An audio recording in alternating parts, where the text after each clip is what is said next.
Salut à tous, c'est Tristock et aujourd'hui j'aimerais revenir sur une technologie que l'on voit partout, et notamment comme argument de vente que l'on voit partout lorsque l'on veut acheter une télé, un téléphone, voire même une nouvelle Switch. Et oui, je parle évidemment du OLED. Alors si vous vous y connaissez un petit peu en tech, vous allez me dire, mais Tristan, tout le monde sait ce que c'est. Eh ben, figurez-vous que non, la bonne majorité des gens, quand on leur demande de... qu'est-ce que le OLED ? Ne savent pas vous répondre, ou du moins que très partiellement. C'est pourquoi je me suis dit, on va en faire une petite vidéo pour régler tout ça. Alors je vous propose de voir dans un premier temps comment ça fonctionne, à quoi ça sert, et surtout si ça vaut le coup. Et petit spoiler, évidemment que ça vaut le coup. Alors OLED ça veut dire Organic Light Emitting Diode. J'ai un très bon accent anglais, je sais. C'est un composant électronique qui permet de produire de la lumière. Jusque-là, tout va bien. Il est composé d'une superposition de couches semi-conductrices organiques entre deux électrodes. Cette phrase était dure à dire. Et par organique, on entend que les molécules sont à base de carbone, comme les molécules à la base de la vie. Mais bref, on n'est pas là pour faire de la chimie. C'est quoi la différence entre le OLED et nos écrans qu'on a chez nous, écrans de tous les jours ?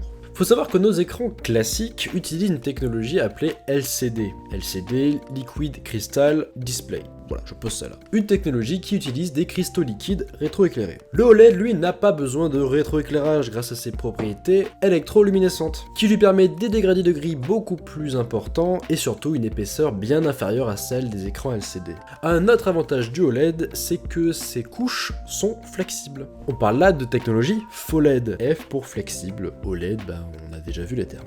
Oh mais dis le terme! Dis le terme! FOLED, Fold, commencez à comprendre.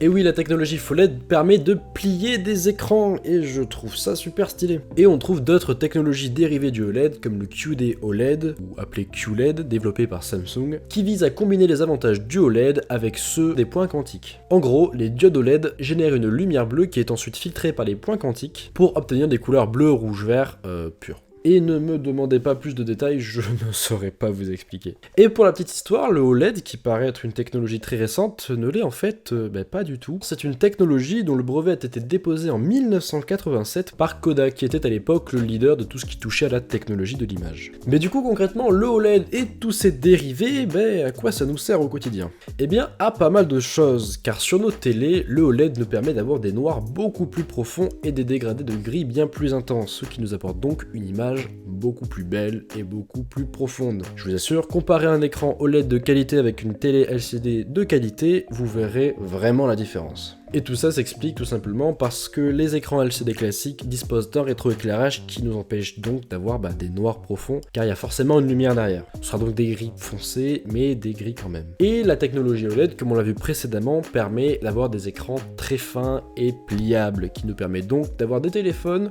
comme ce que nous présente Samsung avec les Galaxy Fold ou encore chez Motorola, des téléphones pliables. Et on voit même maintenant aussi des télé pliables un petit peu dans toutes les grandes marques qui sont pour l'instant des prototypes, mais qui devrait bientôt arriver sur le marché, ce qui pourrait être très stylé et très pratique.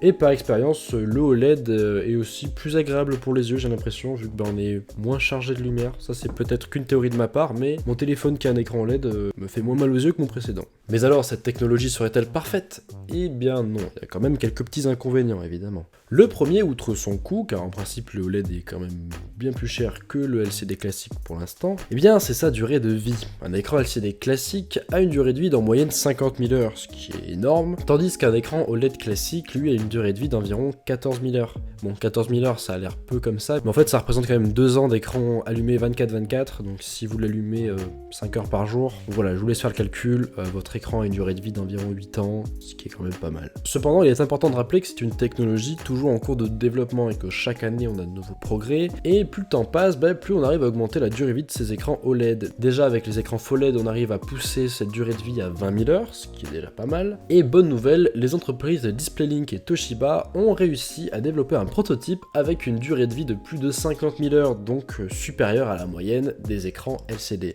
Enfin bon, pour l'instant ça reste un prototype, mais c'est plutôt bon à savoir pour l'avenir. Et deuxième petite problématique, les écrans OLED sont très sensibles à l'humidité, ce qui tend à les rendre donc plus fragiles, surtout pour les écrans pliables qui eux ont encore plus de contraintes. Enfin bref, pour conclure sur cette technologie, vous savez maintenant comment ça marche et à quoi ça sert. C'est une technologie qui ouvre les portes à beaucoup d'innovations, et notamment avec les écrans pliables. On risque donc d'en entendre parler encore un petit moment. Voilà, j'espère que cette vidéo vous a plu. Elle était relativement courte, il me semble, mais c'est un petit format sympa à faire qui, moi, me prend pas trop de temps et qui, en plus, peut vous intéresser. N'hésitez pas à dire en commentaire ce que vous en avez pensé, à laisser le petit like, évidemment. Et moi, je vous dis à la prochaine. C'était Tristock. Ciao.